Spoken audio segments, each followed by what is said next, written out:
يبحث عشاق المستديرة في الوقت الحالي عن موعد ديربي جدة الكبير بين الاتحاد والأهلي والتشكيل المتوقع في المواجهة التي ستجمع الفريقين في الجولة 8 من الدوري السعودي للمحترفين. يحتضن ملعب الجوهرة المشاعة مباراة الأهلي والاتحاد، وتحمل أهمية كبيرة بالنسبة للفريقين، حيث يسعى كلاهما لتحقيق الفوز لتحسين وضعهم في ترتيب الدوري. لم يحقق فريق الاتحاد أي انتصار في آخر 4 مباريات بالدوري السعودي للمحترفين، ومن خلالها أصبح الفريق بعيدا عن النافسة على اللقب، حيث يحتل العميد حاليا المركز 8 من جدول الترتيب برصيد 11 نقطة فقط بعد مرور 7 جولات.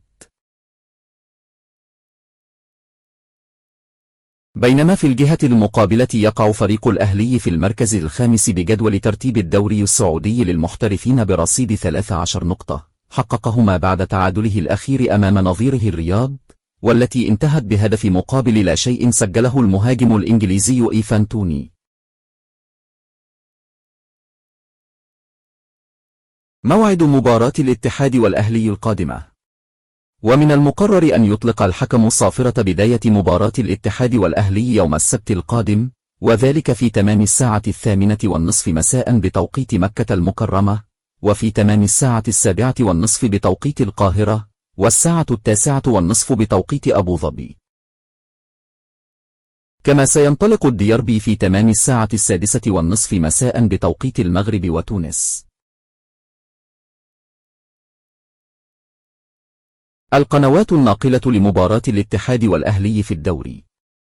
ولمن يرغب في مشاهدة مباراة الاتحاد والأهلي في الجولة 8 من الدوري السعودي، ستذاع على قنوات 8 مباشرة وحصريا، وذلك بتعليق الإماراتي الكبير ومعشوق الجماهير فارس عوض.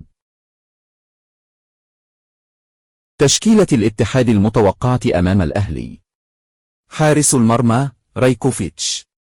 الدفاع: الشنقيطي، دينيلو بيريرا، فابينهو، ماريو ميتي. الوسط: نيغولو كانتي، محمد دومبيا، حسام عوار. الهجوم: موسى ديابي، كريم بنزيما، بيرغوين. تشكيلة الأهلي المتوقعة أمام الاتحاد: حارس المرمى: إدوارد ميندي.